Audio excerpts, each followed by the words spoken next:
उनकी बीवी नेहा की हाइट बहुत ही कम थी। वो इतनी नाटी थी कि लोग उसका कई बार मजाक बना देते। अरे नेहा, तेरे लिए तो मुझे किचन में टेबल रखना पड़ेगा।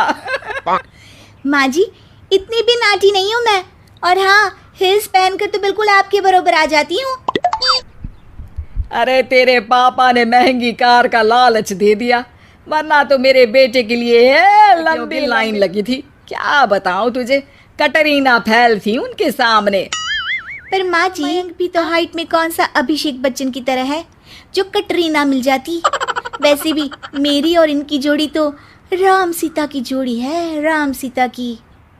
एक खा रहे होते हैं, तभी माँ, दाल बहुत अच्छी बनी है, जरा और देना।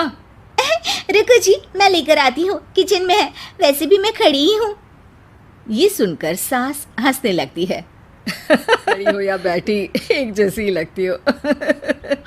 बस कीजिए जी, अभी हिल्स नहीं पहनी है, वैसे भी हिल्स पहनती हूँ तो आपके बराबर ही लगती हूँ। एक दिन नेहा सब्जी लेने बाहर निकलती है तो पड़ोसन कहती, अरे देखो देखो, कितनी नाटी है। मयंक तो दिखने में अच्छा है, हाइट भी ठीक ठाक है, फिर क्या जरूरत थी ऐसी नाटी बहू लाने की। दहेज बहन, अंधे हो गए थे पैसों के पीछे, अब करे जगह साई। दोनों की बात नेहा सुन लेती है और उसे बहुत गुस्सा आ जाता है। आंटी जी, एक मेरे पापा के पास पैसे हैं, उनको अच्छी लड़की की तलाश थी, ये पसंद आए और शादी हो गई। इसमें मेरा क्या कसूर है जो आप लोग मुझे सुना रही हैं?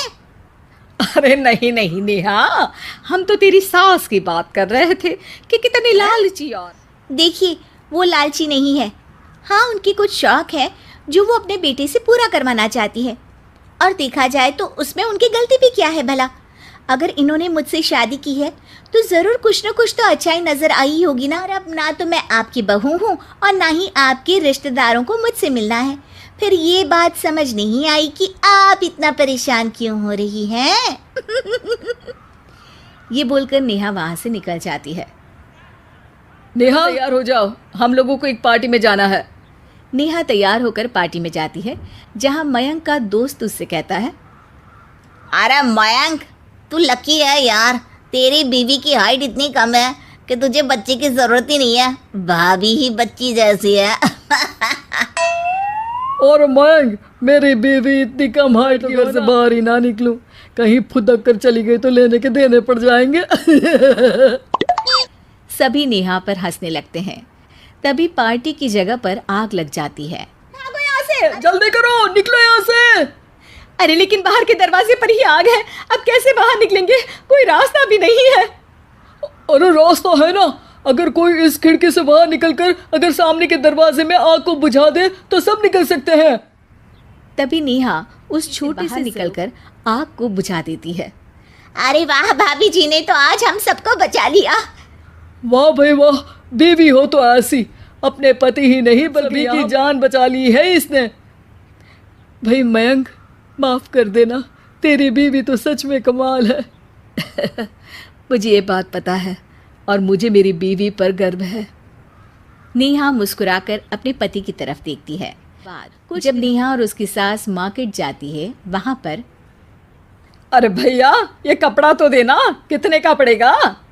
माता जी, ये तो बहुत महंगा कपड़ा है, लेकिन अब बस सिर्फ 2 मीटर ही बचा है, मेरे तो किसी काम का है नहीं ये टुकड़ा, तो आप 100 रुपया ही दे दीजिए। अरे भैया, तो मैं क्या करूंगी इस टुकड़े का, लेकिन वैसे है बड़ा ही सुंदर। तभी नेहा बोल पड़ती है, इसमें तो मेरी पूरी ड्रेस बन जाएगी। ये कहकर वो कपड़ा ले लेती है। अगले दिन नेहा वो ड्रेस पहन आती है। अरे वाह नेहा, ये ड्रेस तो बहुत ही सुंदर लग रही है, बड़ी महंगी होगी ना? अरे कपड़ा तो मैंने ही पसंद किया था, बस पूरा नहीं था तो इसने ले लिया। सिर्फ 200 रुपये की ड्रेस है ये पूरी। देखो माँ जी, नाटी होने का भी कम फायदा नहीं है। जैसे तैसे दिन कट रहे थे।